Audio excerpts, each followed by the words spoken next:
task force. We have to look at making sure that there's a term limit so that hopefully our Supreme Court justices can keep up with the times of the people and what is going on in our country. We also need to make sure that there is some type of ethics that this court has to abide by, because unfortunately this is the only court in the land that does not have a rule of ethics, and there is only one body that oversees the courts, and that is the United States Senate. Mr. Tallarico, the Supreme Court, you've spoken about restoring trust in institutions and the rule of law, but you have not publicly endorsed expanding the Supreme Court. You'll have 60 seconds for this. If elected to the Senate, would you vote to expand the court, and why or why not? I've rolled out a comprehensive anti-corruption package, which includes overhauling the Supreme Court. I'm open to court expansion proposals. I think term limits for Supreme Court justices can do just as much good to reduce the partisanship when it comes to these vacancies and help to have more evenly distributed appointments across administrations. And I agree with the Congresswoman that we have to have a basic code of ethics applied to the court, because we have seen that billionaires don't just buy members of the executive branch, including the President of the United States. They don't just buy members of Congress in the House and the Senate. They also buy Supreme Court justices. So if we're going to be serious about tackling corruption, it needs to apply to all three branches of government. And I encourage folks to check out my comprehensive anti-corruption package, which we detail on our website. And just to be clear, you said that you're open to expanding the court, but you're not committing to voting yes on expanding? It depends on the proposal. I think what people know, based on my time in the legislature, is I'm a policy wonk. And I know in these kind of back and forth with media, they want a yes or no answer. It depends on what's in the bill. But I'm very open to court expansion proposals. All right, let's talk about campaign finance. Mr. Tallarico, you have criticized the political influence of billionaire mega donors. Records show you accepted money from Texas Sands PAC, which lobbies for expanded casino gambling and is backed by billionaire Miriam Adelson. Can you explain the exception that was made there? You have 60 seconds. Yeah, I've never taken a contribution from Miriam Adelson, never met her, don't know her, don't plan to meet her.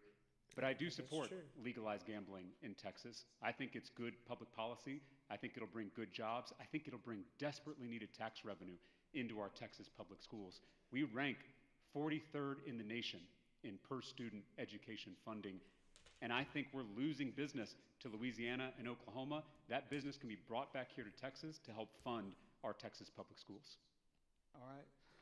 Ms. Crockett, campaign finance records show you have accepted donations from PACs and companies like Lockheed Martin, Blue Cross Blue Shield, and JP Morgan. In 60 seconds, how do you keep corporate donations from influencing your vote? Yeah, so it's interesting that you brought up the corporate PAC money on the state level. Unfortunately, on the state level, there are no limits. On the federal level, there are limits, and I know that you specifically pointed to Miriam Adelson because she's the person who allegedly is tied into this PAC. And I just want to say that, number one, we have actual limits, so our limits have been $5,000. Number two, that money has not come from an individual, especially someone who is believing that Trump should have a third term. Instead, this money has come from the employees.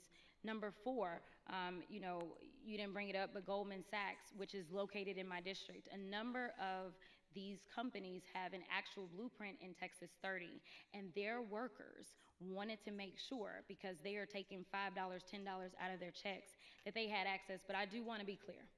I want to win. And so at the end of the day, what I've done with that money is I've donated almost $600,000 just in my freshman term to make sure that down ballot candidates could win throughout this entire country. And I'm committed to making sure that no vote that I ever take has anything to do with somebody giving me a check. Mr. Tallarico, do you want to respond? Miriam Adelson is a billionaire. She does run the Sands PAC. You want to respond to what Ms. Crockett just said? Like I said, I don't know Miriam Adelson. It sounds like she and I disagree on almost every issue, but we do agree on legalizing gambling in Texas. And as I've outlined before, why that is good public policy. And so again, I think what we need to do is ban corporate PACs in this country. I think we need to ban super PACs, which is how billionaires fund our campaigns with secret, unlimited donations. And we got to go further, and we've got to ban members of Congress from trading stocks and enriching themselves while they're in public office. Say, Ms. Crockett, a follow-up question on this topic. You have 30 seconds. In polls, voters across Texas have voiced frustration with what they see as corruption and special interest influence in Washington. You are in Congress now, so how would you respond to voters who believe the system is rigged? I agree. I mean, I'm running for the United States Senate because I think that it's time for us to do our best to try to unrig this system. Listen, I'm not a likely story. I didn't come from a family where everybody thought that I was going to end up in politics. And frankly, as I started this off, I said that I hate politics.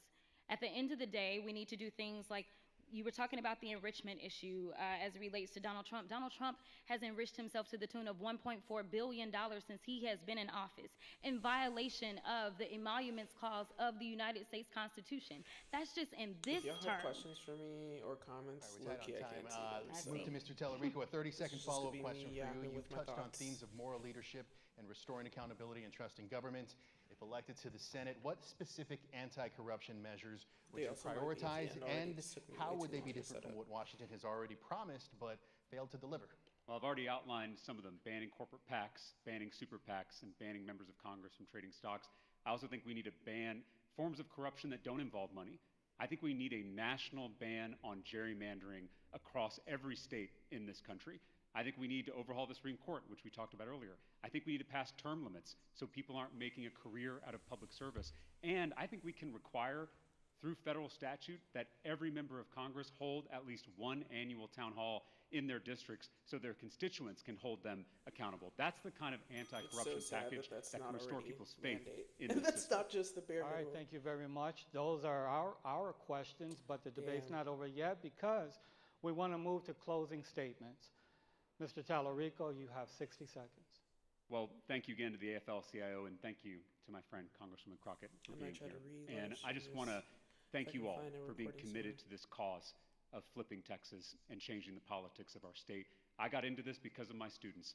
I got into the classroom in the fall of 2011, right after the state legislature cut $5 billion from our schools. I had 45 kids in one classroom. There weren't enough desks for all those kids, so I had students sitting on the air conditioning unit. It's unacceptable. And that's why I ran for the state legislature. It's why I flipped a Trump district that no one thought was winnable, by bringing people together to change this broken, corrupt political system. And that's exactly what we can do in this race in November. We have a moral imperative to win. And I know all of you are committed to that cause. All right, Ms. Crockett, 60 seconds for your closing statement. One of the things that you said just a minute ago was a lot of people feel as if the system is rigged. As someone who has seen up close and personal how badly things are working in DC, I have been fighting on the front lines in this corrupt administration. I am willing to take the chances that frankly most are not willing to take. I unfortunately have law enforcement that has to be with me all the time because of the death threats.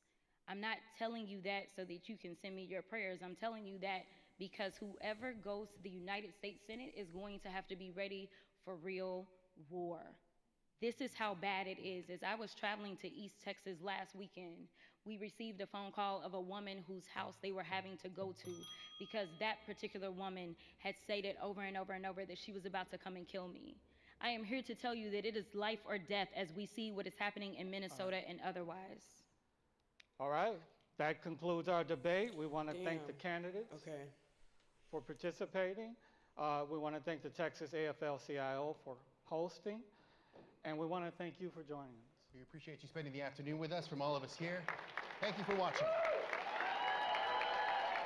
Well, that is a bummer. I had wanted to live stream the whole thing, but I didn't even get there till the end. But let me see if I can find the recording.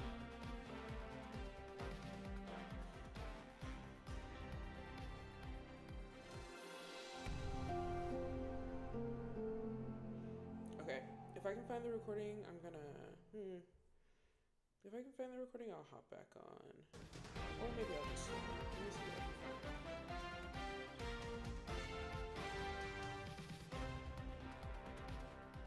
All right, thanks everybody for joining us here. I'm Will Dupree, and now for the past hour, our three guests and I have been watching the debate from moment one between Jasmine Crockett and James Tallarico, along with I all of was you going at to share home. my thoughts, And we but are here I now to joined provide too some late. expert analysis and reaction to everything we just heard, or just maybe a little bit I of it didn't too. even start So we watching want to until the first very end. introduce all of our Okay, let guests me see and if I can find have a some live- fun this let me see afternoon. if I can So find a joining recording us of this here somewhere. is Angel Carroll. She is a Democratic political strategist.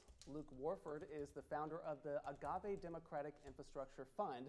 And Does Andy anybody Hogue know is if the there's a communications director recording for of the this up Travis already? County Republican I'm Party. so mad. I Angel, literally Luke, was and Andy, spending the last welcome. hour Thank you for trying being to here. get that live stream going. Good to be here. Okay, Okay. we want to start Let me broad see. for everybody at home. Tell us just your first few thoughts about maybe who even emerged ahead in this particular debate.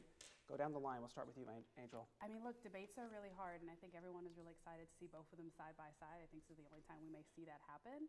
I think James did a great job of answering the questions directly and quickly, but I think Jasmine gave that background that a lot of people need to know as they're getting prepared for their vote to see who's going to be the best person to represent their values in Congress. So Okay, sad. Luke, what do you think? spent I all think morning one of the thinking biggest questions in the minds of Democratic primary voters is who's going to have the best chance to win in November if they become the Democratic nominee. I think I would have Apologies, liked to y'all. see more, I'm gonna have honestly, to out of hop both